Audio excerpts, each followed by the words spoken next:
Coba yang pura-pura berani itu, yang sok berani, urut dari namamu sampai Ubaidillah, ada nggak yang mati di medan perang? Urut. Jangan bawa-bawa Panglima Hunain Sayyidina Ali, jangan bawa-bawa Panglima Karbala Sayyidina Husain. Mereka adalah cucu Rasulullah. Tapi urut dari Ubaidillah sampai namamu, ada tidak yang mati di medan perang? Saya berani untuk bertaruh, tidak ada di antara nama itu sampai mereka yang mati di medan perang untuk membela agama Allah.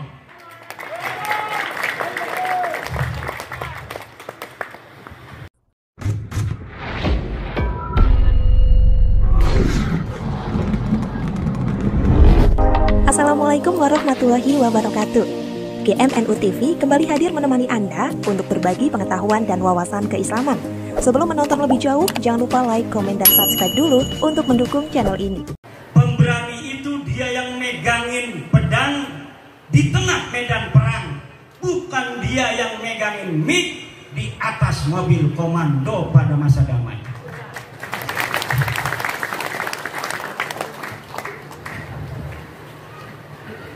Ada orang ngajak-ngajak perang, megangin mic, teriak-teriak, siap perang, siap, siap perang, siap. Ya perang sama siapa? Kita kagak ada musuhnya, betul? Perang sama siapa? Perang sama polisi, bugot ente. Perang sama tentara, Anda mau memberontak negeri. Nggak ada penjajah, kita aman-aman saja. Ngadain acara pada suka hari ini aman tentram, betul nggak? Malam kemarin saya ceramah ditolak, menolak Imaduddin, pemecah belah umat. Saya datang aja, ngapain coba, mana? Kagak ada yang ngomong. Kita sudah bisa ukur, saudara, keberanian orang-orang yang hari ini ada di Indonesia. Orang-orang yang hari ini ada di Indonesia, yang berani siapa? Yang berani adalah mereka, orang-orang Indonesia yang leluhur mereka ada di Surabaya pada tanggal 10 November 1945. Mereka bilang mereka pemberani. Hei, kamu dan keluargamu, ketika 1926 rakyat Banten perang, kamu dan keluargamu ada di mana? Ketika 1888 Cilegon perang, ente dan keluarga ente ngumpet di mana? Ketika 1825 perang Jawa, ente dan keluarga ente ada di mana? Ane cari kagak ada. Ketika Banten dan POC 1750 perang, acak-acakan kunciran, hangus rata itu Karawaci, Caringin hancur lebur. Kita ingin mengusir para penjajah di bumi Banten dan DKI Jakarta. Kita perang, leluhur kita mati. Ente sama keluarga ente ada di mana? 1654 perang Cisadane, dengan gaya Manuk Dadali, tentara Kesultanan Banten mengusir penjajah VOC, merebut Cipondoh, merebut Kunciran, merebut Sudimara, merebut Pinang, agar kembali berada di bawah kekuasaan Kesultanan Banten, anak negeri sendiri. Ketika itu ente dan keluarga ente ada di mana?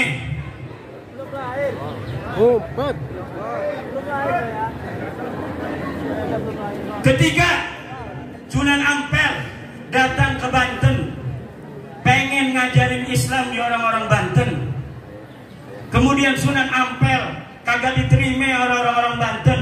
Kenapa? Karena dia bukan orang Banten. Sunan Gunung Jati ngejar Sunan Ampel, pengen berguru kepada Sunan Ampel di atas gunung apa namanya yang ada di Banten itu, Gunung Santri. Sunan Ampel di Gunung Santri ngajarin santri. Orang-orang nggak ada yang mau masuk Islam. Sunan Gunung Jati mendengar Sunan Ampel ada di Banten. Dia kejar dari Cirebon. Ternyata Sunan Ampel sudah pulang ke Surabaya. Akhirnya Sunan Gunung Jati kejar ke Surabaya, mondok di Surabaya. Lalu belajar agama Sunan Gunung Jati pada Sunan Ampel.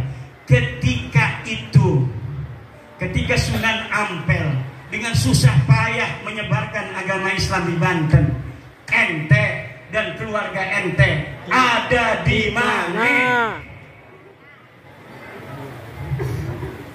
Kemudian kata Sunan Gunung Jati, kata Sunan Ampel, wahai Gunung Jati, kalau kamu mau menyebarkan agama Islam di Banten, kamu diterima di Cirebon, wajar, kamu punya ibu orang Cirebon.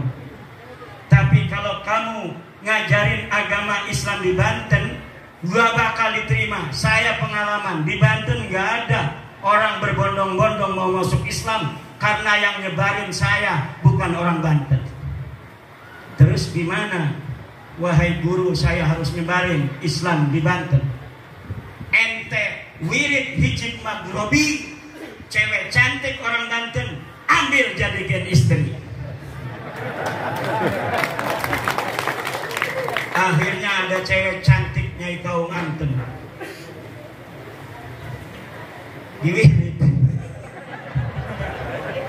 Bismillahirrahmanirrahim. Akhirnya mau Nyai Kaum Anten jadi istri daripada Sunan Gunung Jati. Kemudian lahirnya Maulana Hasanuddin Banten, dan akhirnya Maulana Hasanuddin menyebarkan agama Islam diterima. Li'anna lisanahu lisanu Banten wa adatahu adatu Banten wa hum ya'tarifuna bi annahum kahwa bi annahu kahum. Orang-orang yang berpikir seperti ini dalam cara-cara menyebarkan agama Islam di Nusantara tidak akan mengalami benturan dengan orang-orang Indonesia. Dan hampir seluruh para wali-wali yang ada di Indonesia, min Aceh ila Lampung, wa min Merak ila Banyuwangi, wa min Bali ila NTT, wa min Maluku ila Papua, ada cara-cara pernikahan yang ditempuh untuk menyebarkan agama Islam. Walaupun tingkat keberhasilan mereka di bumi Indonesia bermacam-macam, tetapi caranya satu, cara tasamuh, toleransi, saling asah, saling asih, menyentuh hati, bukan dengan kekerasan dan perang.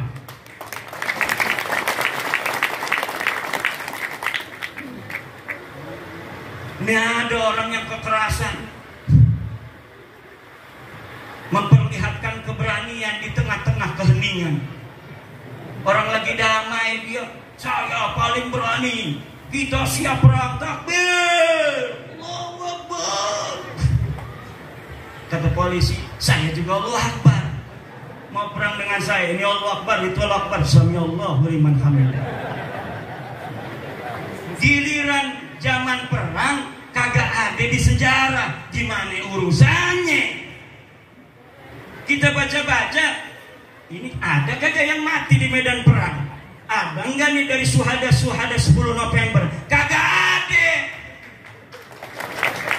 Ada enggak di 1888 perang Cilegon? Kagak ada. Yang ada fatwa bahwa yang berontak pada orang kafir Belanda itu adalah orang yang melawan ajaran agama. Nah, Allah, saya ingat kisah Bani Israel kepada Nabi Musa ngajak-ngajak perang. Nabi Musa, ayo kita perang. Kita kalahkan orang-orang Palestina. Takbir, Allahu Akbar. Giliran datang kewajiban perang kepada Nabi Musa, diumumkan pada Nabi Musa, wahai Bani Israel, betul seperti yang kalian inginkan. Sekarang sudah datang perintah berjihad melawan orang-orang yang memusuhi kita, Bani Israel. Besok kita akan perang. Siap. Diem aja. Itu yang takbir-takbir kemarin kagak ada yang mongol.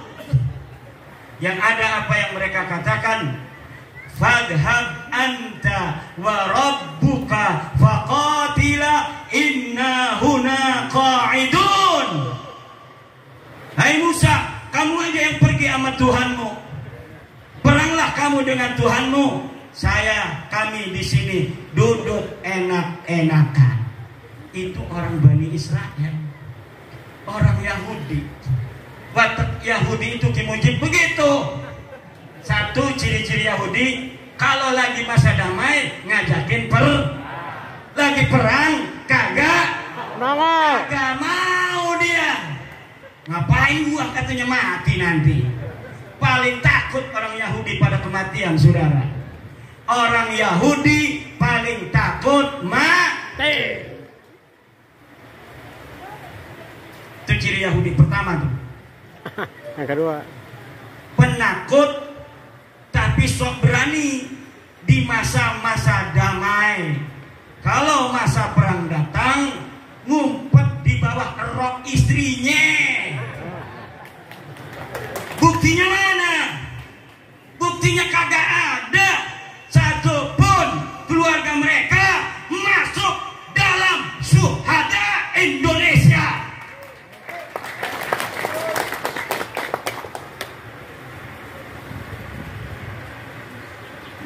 Coba yang pura-pura berani itu, yang sok berani, urut dari namamu sampai Ubedillah, ada nggak yang mati di medan perang?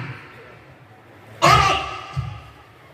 Jangan bawa-bawa Panglima Hunain Sayyidina Ali, jangan bawa-bawa Panglima Karbala Sayyidina Husain. Mereka adalah cucu Rasulullah. Tapi urut dari Ubedillah sampai namamu. Ada tidak yang mati di medan perang? Saya berani untuk bertaruh, tidak ada di antara nama itu sampai mereka yang mati di medan perang untuk membela agama Allah.